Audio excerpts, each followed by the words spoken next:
Haz que todas tus carnitas asadas se vuelvan un éxito con The Home Depot. Encuentra asadores innovadores como el asador de pellets Traeger Pro Series 22 en compra especial por solo $389 para sorprender a tus invitados con todo tipo de platillos. Desde la clásica carne asada que nunca falla, hasta costillas ahumadas o incluso un panque horneado. Este asador lo puede todo. Disfruta tu verano con entregas gratis y rápidas en asadores seleccionados en The Home Depot. Sujeto a disponibilidad. Boombox. Las noticias del mediodía en Mañanas Blue. Miguel salió bien y está estable. Ese es el mensaje de María Claudia Tarazona luego de que el precandidato y senador Miguel Uribe Turbay saliera de una nueva intervención en la Fundación Santa Fe. Felipe García. Hola, pues 4 horas y 11 minutos para ser exactos duró esta nueva intervención quirúrgica a Miguel Uribe Turbay aquí en la Fundación Santa Fe de Bogotá. El anuncio lo hizo su esposa a través de las redes sociales, María Claudia Tarazona, que escribió lo siguiente: Miguel salió bien y está estable. Infinitas gracias a todos por sus oraciones y su buena energía. Ese fue el mensaje que escribió María Claudia Tarazona luego de que Miguel Uribe Turbay entrara a las 7 de la mañana en punto a esta nueva cirugía, esta nueva intervención quirúrgica tras completarse casi un mes después de que fuera víctima de este atentado sicarial por parte de este joven de 15 años que le disparó en varias oportunidades, recordemos, en el Parque El Golfito de la localidad de Fontibón, exactamente en el barrio Modelia. Aquí a la Fundación Santa Fe siguen llegando personas a elevar sus oraciones por la salud de Miguel Uribe Turbay, siguen trayendo velas, siguen trayendo pancartas aquí a la Fundación Santa Fe de Bogotá, en este altar que instalaron, recordemos, cuando el senador y precandidato llegó justamente a estas instalaciones luego de ser trasladado de una clínica en Fontibón donde fue llevado de urgencias luego del atentado. El mensaje desde la clínica sigue siendo el mismo: fuerza Miguel. Recordemos entonces el anuncio de que Miguel Uribe Turbay salió bien de la cirugía y está estable lo dio su esposa María Claudia Tarazona hace unos minutos desde aquí, desde la Fundación Santa Fe. La noticia del momento en Blue Radio. Y la noticia del momento tiene que ver con consecuencias de las condiciones y relaciones diplomáticas de nuestro país. Esta vez la noticia llega desde Estados Unidos. Lucas, ¿qué está pasando? Sí, señora Valentina, buenas tardes. Y en el mismo día en el que se conoce la renuncia de la canciller Laura Sarabia, acaba de publicar un comunicado el Departamento de Estado de los Estados Unidos, donde dice la portavoz que el secretario de Estado Marco Rubio ha llamado a consultas a John McNamara, el encargado de negocios interino de la Embajada de Estados Unidos en Colombia. Dice el Departamento de Estado que McNamara deberá regresar a Washington para consultas urgentes después de declaraciones infundadas y reprochables provenientes de los más altos niveles del gobierno de Colombia.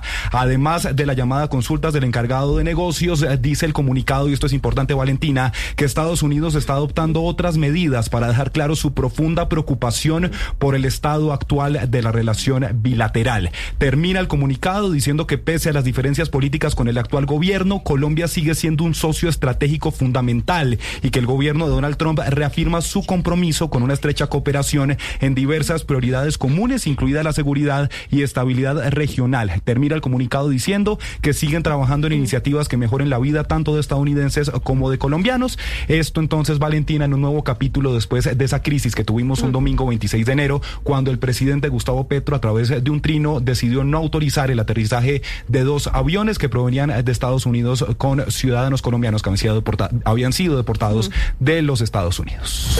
Y a propósito, Lucas, hay más información de la Cancillería y el tema que ustedes vienen conversando relacionado con ese tema de los pasaportes. La Cancillería está publicando una comunicación que se había emitido antes de conocerse la renuncia, una comunicación que le envió de manera directa a la Procuraduría respondiendo a un requerimiento sobre el futuro de la expedición de estos documentos. Allí explica por qué no consideraba que había capacidades para entrar en esa operación el 1 de septiembre. Decía que todavía había ajustes por hacer. Caterina Ávila. Se trata de un documento de 7 páginas con el que la Cancillería le explica a la Procuraduría en qué va el proceso para el contrato de pasaportes en Colombia.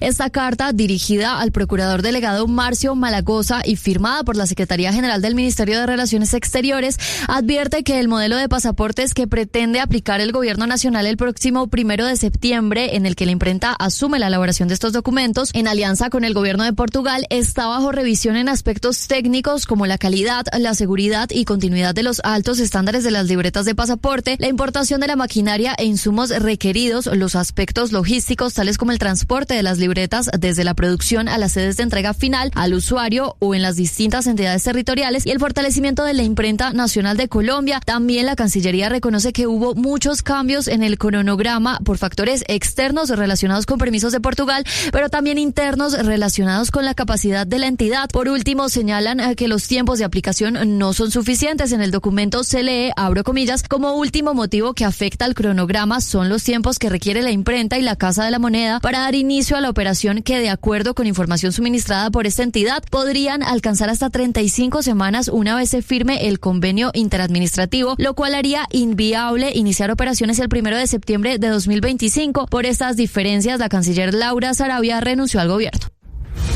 Y a esta hora el abogado Iván Cancino cuestiona el fallo que ordenó la captura en contra del director del DAPRE, Carlos Ramón González, por el escándalo de corrupción en la Unidad Nacional de Gestión del Riesgo. Juan Esteban Quintero. Jennifer, ya el abogado Iván Cancino anuncia una tutela por presuntas vulneraciones al debido proceso del exdirector del DAPRE, Carlos Ramón González, y también aprovechó para arremeter de manera directa con el testigo clave de la Fiscalía, el exdirector de la unidad, Olmedo López.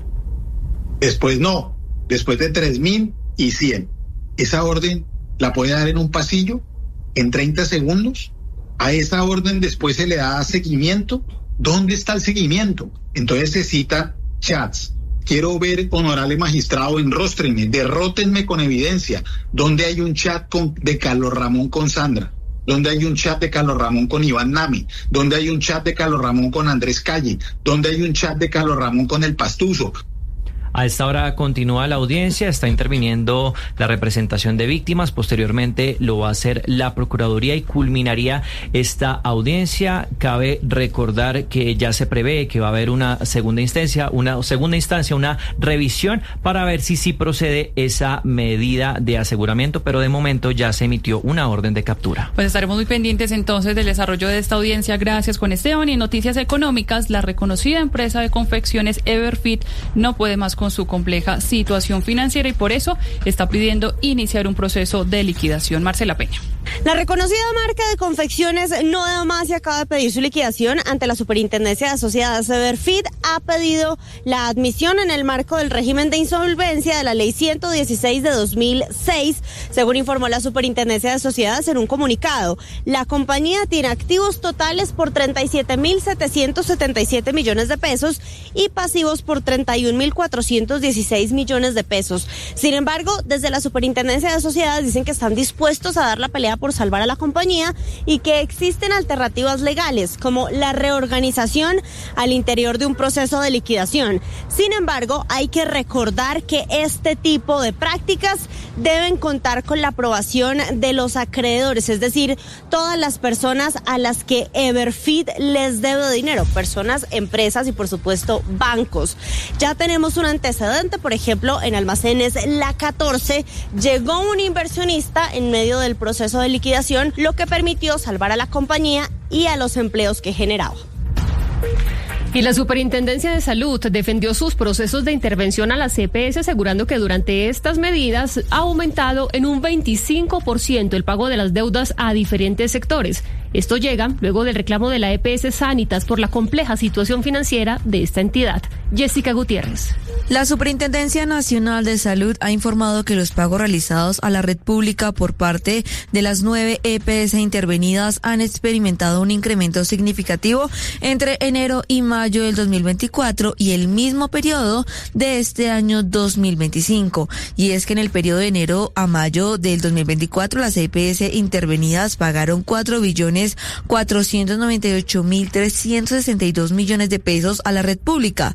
En contraste, durante este mismo periodo, pero en el año 2025, los pagos ascendieron a 5.623.247 millones de pesos, lo que representa un aumento de 1.124.885 millones de pesos. Este aumento en el flujo de recursos se atribuye en gran medida al incremento en los giros desde la nueva EPS. Los pagos de esta entidad a la red pública crecieron 46,3%, pasando de 1,6 billones de pesos en enero a mayo del 2024 a 2,34 billones de pesos en el mismo periodo en el año 2025. Cabe recordar que estos pagos incrementaron ya que Nueva EPS es una de las entidades más grandes del país. Jessica, ya poco más de un año del inicio y la implementación del nuevo modelo de salud para los docentes en el país, la Contraloría ya evidenció irregularidades que superan los 80.000 millones de pesos. Cristian Correa. La auditoría de la Contraloría se realizó a través de la Oficina Delegada para el Sector Educación, poniendo la lupa sobre la vigencia del año 2024 y evaluó 3 componentes muy importantes: el tema de pensiones, cesantías y servicios médicos esenciales, siendo especialmente este último punto el más crítico. Dentro de los hallazgos destacan diferentes situaciones como falta de respaldo presupuestal, contratación sin requisitos legales, adiciones contractuales irregulares, riesgo en los pagos a IPS no habilitadas, la improvisación en la contratación, el pago sin soporte legal, los contratos de transacción sin aprobación, indebida destinación de recursos, retrasos en pagos judiciales y cesantías y la cartera mal gestionada. En este último punto, la Contraloría hizo hallazgos fiscales por más de 23.800 millones de pesos. André Giovanni Rodríguez es el Contralor Delegado para el sector educación. 23.000 millones de pesos sobre cartera que el fondo dejó de cobrar, cerca de 52.000 millones de pesos pagados en sanción moratoria a docentes por pagos extemporáneos de sus prestaciones sociales, pagos extemporáneos de sentencias en los que se pagaron intereses moratorios por más de 3.200 millones de pesos. Con situación preocupante, observamos que se siguen pagando de manera extemporánea las solicitudes de prestaciones de los maestros. Más de 4.800 solicitudes se pagaron de manera extemporánea. Es importante destacar que entre el 2023 y el 2025 este organismo de control formuló más de 61 hallazgos relacionados con el FOMAC, de los cuales 23 tienen alguna connotación fiscal por más de 548.000 millones de pesos. En un claro mensaje al gobierno nacional, el presidente de la Corte Suprema de Justicia, el magistrado Octavio Tejero, defendió el cumplimiento de la Constitución política, alertando que ir contra ella sería generar desorden y caos. Sergio Barbosa. Esta mañana Juan Carlos Sosa tomó posesión como nuevo magistrado de la Sala Civil de la Corte Suprema de Justicia y esa ha sido la línea de al menos 4 magistrados en el último mes. Allí el presidente de la Corte, el magistrado Octavio Tejero, entró en defensa de la Constitución Política de 1991 que mañana viernes está cumpliendo 34 años. Las palabras del magistrado Tejero fueron precisamente a respetar esa Constitución, y una frase que llamó mucho la atención entre los asistentes fue cuando él dijo que el incumplimiento de los derechos y a los procedimientos constitucionales, por bien intencionados que parezcan, solo conducen al caos. En un mundo marcado por divisiones y desafíos constantes, los jueces tenemos el deber especial de guiar el camino hacia la concordia, la equidad y la paz. Por ello, y como siempre, reiteramos el respeto incondicional a la ley de leyes. Demandamos con firmeza el acatamiento fiel, el incumplimiento a los derechos y a los procedimientos constitucionales, por bien intencionados que parezcan, solo puede conducir al desorden, al caos y por allí a la violación de garantías de los ciudadanos señalados en la Carta y en las leyes que la acompañan. Por su parte, el nuevo magistrado de la Sala, Juan Carlos Sosa, aseguró ante sus colegas magistrados que respetará la Carta Magna y que va a honrar la Constitución de 1991. La noticia internacional. En el mundo, 2 días después de que el presidente de Estados Unidos, Donald Trump, anunciara que Israel había aceptado una propuesta de alto al fuego de 60 días en Gaza, el portavoz del gobierno israelí, David Mencer, dijo que una retirada del territorio que permita reorganizarse a Hamas no es una opción, porque permitiría a ese grupo terrorista reagruparse y volver a atacar. Hamas indicó que el acuerdo de tregua debe incluir el final de la ofensiva israelí contra la franja, la retirada de sus tropas y la entrega de ayuda a los gazatíes. Además, la agencia de la ONU para los refugiados palestinos pidió que se investiguen las casi 600 muertes registradas desde finales de mayo. Esto es según estimaciones del Ministerio de Sanidad de Hamas, de palestinos en los puntos de reparto de comida gestionados por el sistema privado. De otra parte, el Foro de Familias de Rehenes y Desaparecidos Israelíes en Gaza difundió una recopilación de imágenes grabadas por Hamas de los secuestrados para pedir un acuerdo de alto al fuego que garantice su retorno a pocos días del viaje del primer ministro israelí, Benjamin Netanyahu, Netanyahu a Estados Unidos para encontrarse con Donald Trump. La noticia deportiva. La noticia deportiva llega desde Lille, Francia, donde hasta ahora se realiza la presentación oficial de equipos y corredores que estarán en la edición número 112 del Tour de Francia, que iniciará este sábado. Los 4 colombianos presentes este año son Santiago Buitrago del Bahrein Victorious, Einer Rubio del Movistar, Sergio Higuita y Harold Tejada del Astana. Los focos en la presentación se los llevaron los 4 favoritos: Tadej Pogačar, campeón el año anterior, Jonas Vingegaard, Remco Evenepoel y Primož Roglič. También contará con la presencia del campeón del Giro de Italia, el británico Simon Yates, quien será gregario de Vingegaard. La primera etapa será este sábado, un recorrido llano de 184.9 kilómetros. Las principales tendencias en redes sociales. La tendencia del día está relacionada con Shakira. La barranquillera tiene a todo el país hablando y vibrando, y no es para menos, ya que confirmó lo que muchos esperaban con ansias. Regresa a Colombia con su Las Mujeres Ya No Lloran World Tour. Serán 2 fechas para cantar sus himnos. La cita será el próximo 25 de octubre en Cali y el 1 de noviembre en Bogotá.